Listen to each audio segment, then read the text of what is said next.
Welcome to r/Tales from Your Server. It's a place where waiters share awesome stories about their guests. And the first story is, my coworker has a weird issue with me. I casually push her buttons, which quickly showed management her true colors. I can't tell short stories for the life of me, so apologies in advance. I like context. It's a blessing and a curse. Let's go ahead and set the setting a little more. Owner, Carly. Antagonist, Linda. Manager, Ashley. Hosts, Carol and Jen. I recently got a new serving job at a fine dining wine bar with fresh seafood, a gourmet cheese room, sushi bar, and scratch kitchen. It's just a part-time gig to get myself more experience, as in my other job, I serve very fast casual American fare with a lot of tables, but with very low daily tip potential. I work each job every other day and then have Sundays off. Keeps my days from feeling repetitive. Only working there 2 days a week, and I've worked there 7 nights. Linda's also been there for about 2.5 weeks, but she works here 4 to 5 days a week. I've known for a while Linda doesn't like me very much. One of the last times I worked with Linda, she was on a bartending shift and hadn't been getting out my drinks. Had a table wait 15 minutes for a glass of wine, but she wouldn't allow me behind bar, then started to loudly argue with me about whether or not I sent them in. When I found the ticket for my drink punched as a completed order, she loudly chastised me for being unprofessional in front of customers and embarrassing myself at the workplace. I very sternly said something along the lines of, "Ain't that the pot calling the kettle black?" and just kind of walked away. At the end of the night, I made $115. I had to tip out dish, host, and bar. I decided $5 a piece was fair enough, considering my total, and left. Keep in mind, this is a small gourmet restaurant. On nights we aren't busy, servers do our own dishes and bar and don't do tip outs. If it's slow, hosts and dish go home early without tips. The next shift I had, Linda wasn't there, but Jen was. Jen went on to tell me that Linda told her directly that she didn't think Jen deserved tips for a job, and that it was ridiculous because that money should be going to the bar. Jen told me, without prompting, that she heard how Linda talked to me the last time we worked together and that she really didn't think it was acceptable, but didn't want to add flame to the fire by saying something. I come into work Thursday, and we were clearly overstaffed. I was the last one on rotation, got there at 4 p.m., and by 7 o'clock I'd taken one to-go order. The couple was incredibly nice and thankful though, repetitively said how helpful and thoughtful I was at explaining the menu, tipped me $6 on one sushi entree and a bottle of homemade salad dressing. Promised they'd come back soon and requested me as their server even. Good people. After they left, I grabbed a staff drink and said later. Well, today, Saturday, Linda was again at bar, pretty much as soon as I came in. Jen found a moment to pull me aside and tell me that while I was at my other job Friday, Linda made a complaint about Jen and I. The owner, Carly, had already pulled Jen aside to talk to her about it, and Jen heard my name wrapped up in it, so wanted to give me a heads up. Jen told me that she thinks Linda is an absolute bully and that it's really upsetting her. Carly asked to speak to me for a moment in her office, but suddenly a customer calls and asks to speak to the owner. Guess who it was? It was the nice to-go order people, who just decided to call 2 days later to, by the owner's words, rant and rave about your service. I couldn't believe my luck. Carly shook my hand and told me I did a really good job and never talked to me about Linda's complaints. I immediately realized that knowing about Linda's complaints, but having management not know that I know, was powerful information that I could use to my advantage, if needed. My shift goes on, and Linda is super irate all evening. I went out of my way to sell full bottles of wine as much as I could, so that I wouldn't have to worry about her making my drinks, and got quite a few glasses of my own wine while she was servicing tables. At one point I accidentally rung in a Pinot Noir, even though it was 86th, and she flipped out. Even the owner's husband was very lightly telling her it wasn't a big deal and was picking out an inexpensive Pinot from the wine room. She kept going on, and I finally looked at her and just said, "I'm really going to need you to be nicer to me." Grabbed the bottle offered and walked off. Not long after, I'm walking behind her in a walkway, and without realizing I'm there, she says to herself mockingly, "I'm going to need you to be nicer." Later in the evening, as I'm holding a very heavy tray, she holds a door open for me, and as I'm rather focused, I didn't think to say thank you. She very loudly goes, "Uh-huh, you're welcome." Just kind of dumb, rude stuff. A 55-year-old woman working customer service should have more tact.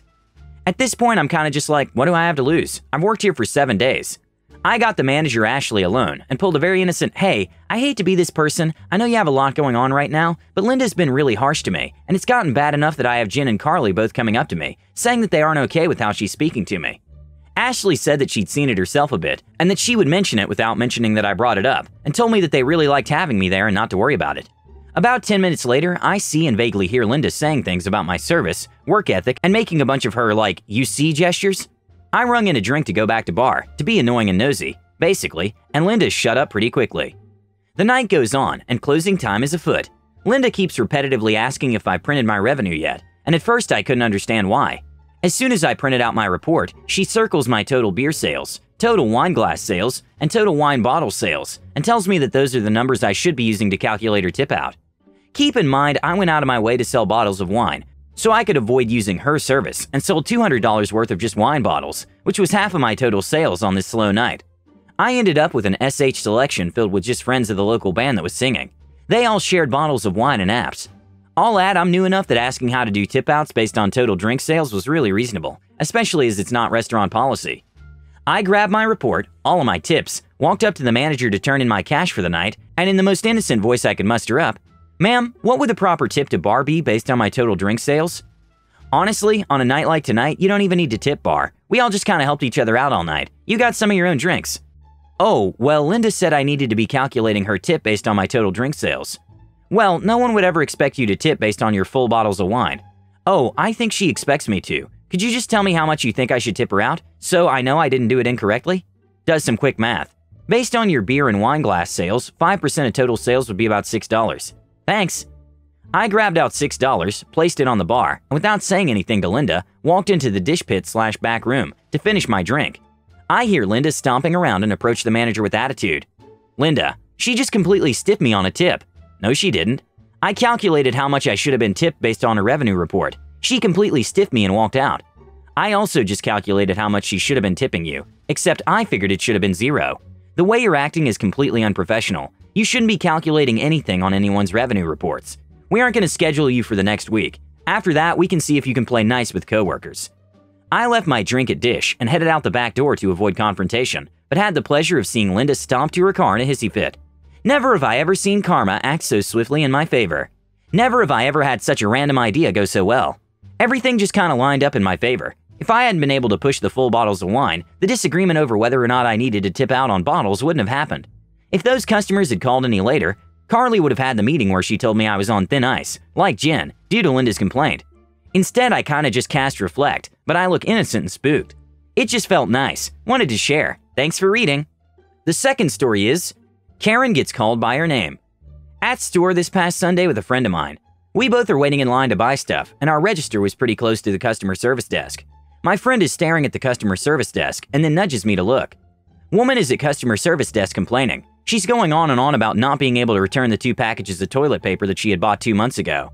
Store policy was that they were not accepting returns for that item, along with disinfecting wipes, rubbing alcohol, and other cleaning products. So this woman looks like a classic Karen, in every single way, right down to the frosted bobbed hair. It truly was the perfect Karen cut.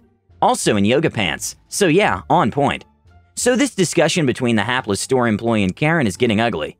Store employee is no match for Karen, who is well versed in Karen language and using the terms to get her way. I.e., why is the store policy only applicable to those items? And I buy stuff here all the time and have never seen that sign. And I have a store credit card here and have for over 10 years. I give you so much business and I'm going to cancel my card if you don't allow me to return these items. Then, Karen being Karen, goes right for the jugular. Need to speak to your manager right now. My friend who's with me is a server at a pretty popular restaurant in the same city. I'm a bartender, but not at the same restaurant. She knows the woman complaining. My friend starts telling me that the woman complaining is her worst nightmare. She would always come into the restaurant with her 2 kids and demand all sorts of special stuff for free, then complain about not taking some type of coupon or membership discount card. And the best part? This woman's name really is Karen. So my friend yells over to her, "Hey Karen, how are you?"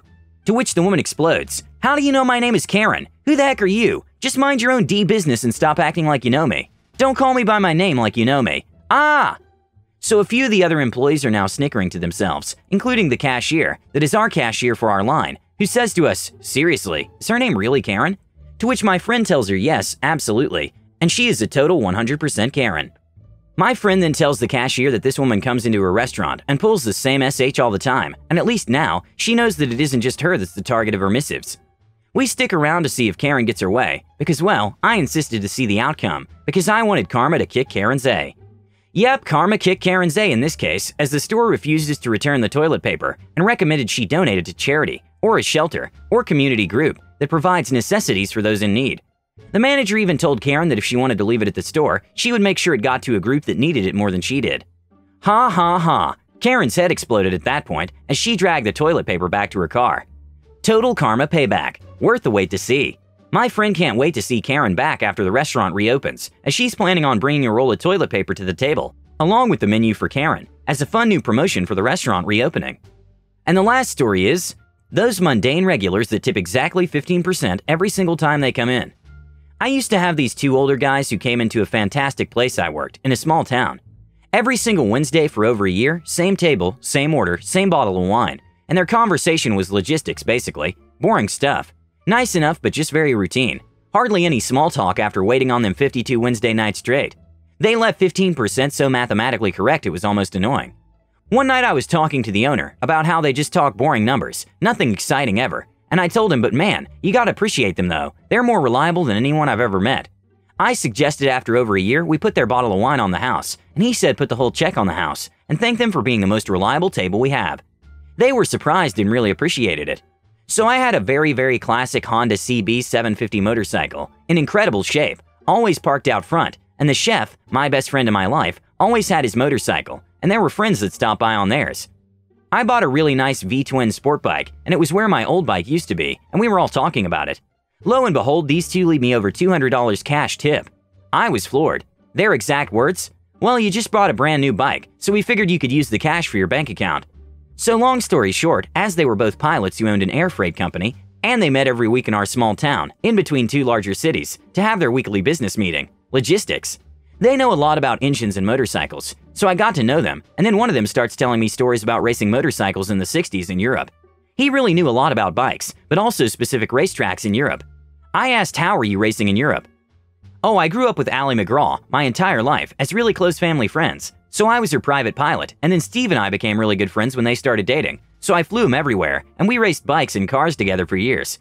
I literally asked him about a specific race Steve was in, and he said, oh, I was there, but I met a French girl, and we left before the race even started, and rode all over Europe together for several weeks, and Steve couldn't find me. I was dying laughing. The most boring table ever had raced Moto Guzzi's was Steve McQueen in Europe. He had wrecked at 100 miles per hour and walked away. He was the most laid-back, humble, but all-business kind of normal guy I'd ever met. I asked about Allie, and he said I still see her several times a year. She just doesn't need me to fly her anywhere anymore. Thank you for watching. Bye!